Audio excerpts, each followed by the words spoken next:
El tema que vamos a tratar el día de hoy, muchachos, es el texto académico y científico y vamos a hacer una valoración de lo que es el ensayo, el informe y el artículo científico. Quiero que estén muy atentos porque a partir de lo que yo voy a explicar, vamos a trabajar algunas ideas con unos videos que les voy a poner y quiero que ustedes participen, que ustedes vayan dando también sus apreciaciones, sus conceptos, ¿no? Entonces, es muy importante, muchachos, recalcar lo que es un texto científico. ¿Quién de ustedes quiere leer este concepto, por favor?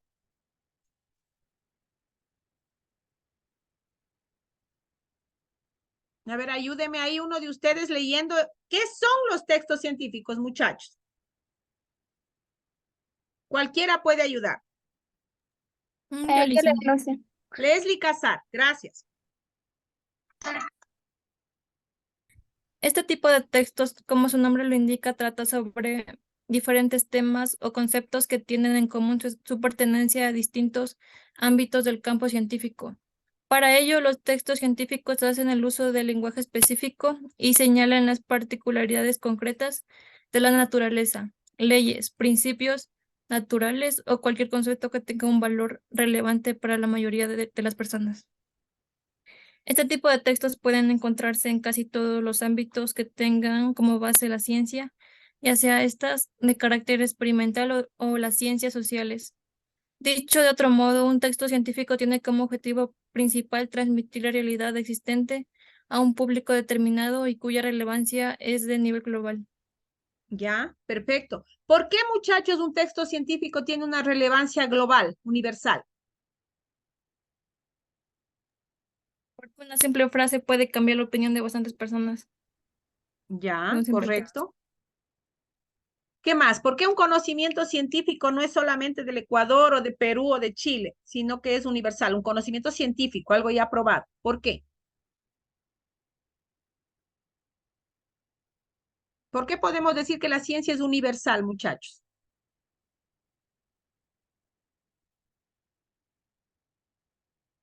Porque son temas en los que interfieren varios expertos y ayudan a probar estas hipótesis, ayudan a hacer que la información sea verídica, ¿no? Justamente con algún tipo de experimento o inclusive es de carácter eh, internacional, digámoslo así, porque hay temas que nos interesan no solo en Ecuador, sino a nivel mundial.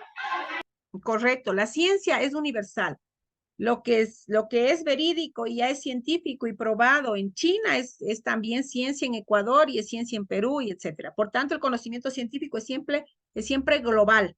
El texto científico es un texto que debe ser entendido por toda esa cantidad de personas, por toda la humanidad. Es por eso que las referencias bibliográficas, cuando nosotros hacemos un texto científico, debe ser verídicas, deben ser probadas. La bibliografía debe ser una bibliografía que sustente mi trabajo. Cuando ustedes están en un trabajo científico y citan según tal autor, están haciendo con que su información, la investigación que usted está haciendo, el texto que usted está redactando, sea un texto que es verídico, es válido científicamente porque usted se sustenta, se basa en textos, en investigaciones ya realizadas sobre el tema que usted está trabajando. Aquí tenemos la función, el objetivo y el lenguaje de los textos científicos. La función. ¿Para qué sirve un texto científico? Un texto científico fundamentalmente sirve para divulgar el conocimiento válido, el conocimiento probado, para transmitir conocimientos universales sobre la realidad, independientemente del área en la que sea. Por ejemplo, ustedes en el área de contabilidad y auditoría, ese es su campo científico. En las ciencias sociales tiene su campo científico y en cada área, en cada ciencia, el lenguaje también será propio de cada área. Eso es lo que nosotros llamamos el metalenguaje de cada área científica. Quiere decir los tecnicismos, las palabras que utiliza cada área. Es importante que si nosotros redactamos una investigación, un trabajo científico, siempre utilicemos un lenguaje claro, un lenguaje preciso. También es importante, muchachos, hacer referencia a autores confiables. Por tanto, la función referencial del lenguaje está aquí presente. Es cuando nos basamos en algo, en una referencia, en un sustento, en un pilar. Voy a referirme, voy a remitirme a ese concepto para sustentar mi teoría. Y el lenguaje no puede ser que confunda a la gente, tiene que ser un lenguaje claro. Debe ser un vocabulario denotativo, quiere decir, el vocabulario debe utilizar las palabras claras, precisas, para identificar la realidad que quiero exponer, que quiero presentar en mi trabajo. Y unívoco. Unívoco quiere decir que son palabras que no me inducen a la duda, que no me inducen a la confusión. Voy a utilizar términos adecuados a cada realidad de la investigación, del trabajo, del tema que estoy sustentando. El objetivo del trabajo científico, de un texto científico, es un objetivo universal, interesa a toda la humanidad, es objetivo, se basa en la realidad, se basa en cosas probables, en cosas que se puede conocer, que se puede ver, y debe ser un conocimiento verdadero, porque la ciencia se sustenta en un conocimiento verdadero. Aquí nosotros tenemos las características de un texto científico, un texto académico, un texto que usted lo realiza en el ámbito universitario, en el ámbito de su trabajo. ¿Cuáles son las características de este texto? A ver, me va a ayudar Luis Yayico leyendo el primero, por favor.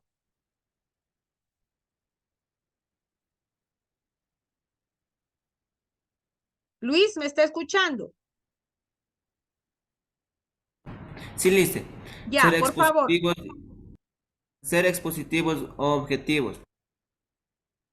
No hay lugar en ellos para la subjetividad, ni para otra cosa que no sea exponer clara y Sucintamente. sucintamente los resultados obtenidos y aquellos que podrían significar en su campo de estudio.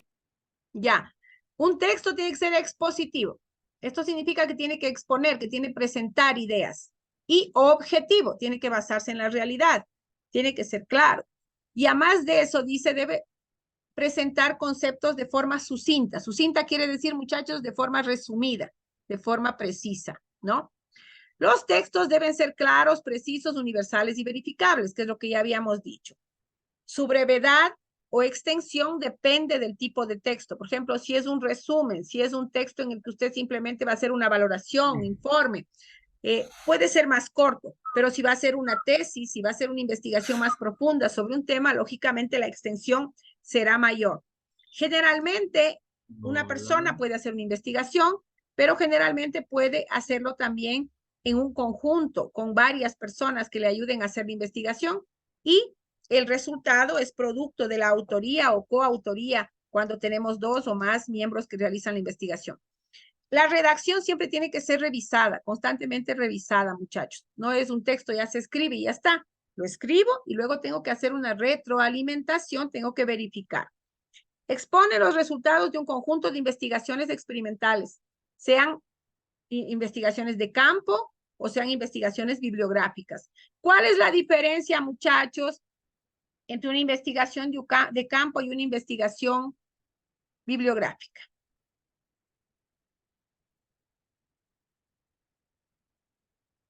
¿Quién responde? Repita la pregunta, profe. ¿Cuál es la diferencia entre una investigación bibliográfica y una investigación de campo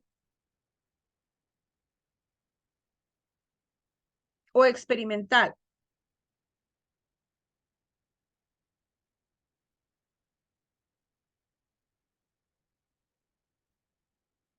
La bibliográfica, ¿en dónde se basará, muchachos? ¿Dónde buscará información en la bibliográfica?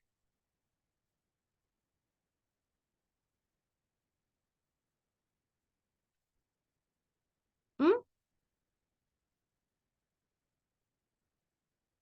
Una investigación bibliográfica.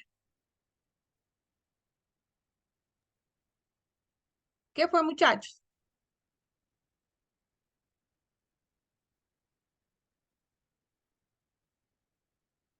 ¿No? Ya, perdón. Ya estaba hablando como loquita, perdón. Sin activar el micrófono. Le decía que la investigación experimental es una nueva hipótesis que las personas o buenos científicos o personas que están relacionadas con el tema intentan comprobar, intentan demostrar a base de experimentos o de lo que es recopilación de información nueva. Y una investigación bibliográfica es una recopilación de datos que ya están probados, que están en textos, que están en tesis, que están en diferentes documentos, y simplemente para volver a reinformar sobre algo que ya se comprobó. Ya, correcto. Entonces, la investigación bibliográfica se basa en autores, se basa en trabajos ya hechos, ¿no? Independientemente de eso, yo puedo también crear una teoría en base a esa bibliografía. Pero el trabajo investigativo de campo exige otra metodología, otros espacios, es más experimental, más de probar, más objetivo. Entonces, normalmente las ciencias naturales, en el área de ustedes, por ejemplo, hay mucho trabajo de campo. Ustedes hacen una investigación en una cooperativa, en un banco, etcétera. En cambio, si yo les mando a consultar solamente literatura, textos sobre lo que es el método científico, sobre cómo desarrollar un informe, etcétera, no necesariamente tienen que salir a hacerlo en un espacio aparte, sino basarse en autores y hacer una consulta y una investigación bibliográfica en los libros y en base a eso redactar su trabajo. Entonces, esta es la diferencia. Tanto en un trabajo de campo como en un trabajo bibliográfico, es importante utilizar, ya cuando se hace una redacción científica, académica, utilizar lenguaje técnico, muchachos. Lenguaje técnico quiere decir con palabras propias del área en la que ustedes están investigando. Aquí tenemos, muchachos, la estructura de un texto científico. ¿Qué tiene que tener el texto en primer lugar? Un título. ¿Qué piensan ustedes? ¿Que el título se pone al inicio o se pone al final? ¿Qué será más recomendable? Cuando se hace una investigación, un estudio, un trabajo, ¿el título lo pongo al inicio o lo pongo al final? Al final. ¿Por qué, Leslie Casar? ¿Por qué cree Porque ustedes? dependiendo del texto se nos va a ocurrir un mejor título para nombrarlo. Correcto, correcto. Es así. Es la recomendación que se hace siempre. Independientemente de que al inicio usted tenga un tema, tenga una idea, lo recomendable cuando se hace un texto científico, un texto, una investigación, un proyecto, es al final poner el título. Es la recomendación que hace mucha gente, muchos investigadores, profesores, ¿no? Al final, ¿por qué? Porque ya sabe lo que vio, ya sabe lo que investigó, ya sabe qué metodología utilizó, ya tiene muchos elementos que le van a ayudar a sustentar su título, ¿no? El título es la cara de la investigación. Es fundamental para el texto, ya que nos permite ubicarlo rápidamente en libros, en revistas, en documentales. A partir del texto, del título que tengo, yo puedo buscar más referencias, ¿no? Me va a ayudar también en eso. Debe crearse para convencer al lector, de lo contrario, no se lee el texto. Quiere decir que también tiene que ser atractivo el título. Tiene que llamar la atención. Tiene que hacer con que en el lector se prenda la chispita de que, a ver, quiero ver qué es lo que dice aquí, ¿no? Por eso es que no es como quiera que se selecciona el nombre de un libro, de un trabajo científico, de una tesis, sino que es producto de una reflexión para que sea llamativo, que sea interesante. Las pautas para presentar un título, muchachos. No debe ser extenso. Se recomienda que sea máximo de 15 palabras. Debe ser claro, preciso. Se lo debe redactar con palabras completas, no con siglas ni abreviaturas, que hay mucha gente que pone siglas y abreviaturas, es un error. Normalmente hay que desarrollar el lenguaje en el título, independientemente de que no es largo, ¿no? No es larga la frase, el título, pero utilizar palabras completas. Utilizar los signos de puntuación que sean necesarios. En muchas ocasiones en un título puede aparecer comas, que a veces dice la gente un solo título sin nada, ¿no? Puede aparecer comas porque las comas permiten hacer una pausa necesaria en el lenguaje para entender el sentido, para entender la coherencia, la idea. Se lo debe redactar con frases que sean afirmativas. Siempre un título tiene que ser una frase afirmativa, no una frase negativa. En ocasiones puede ser hasta una interrogativa, pero se recomienda que sea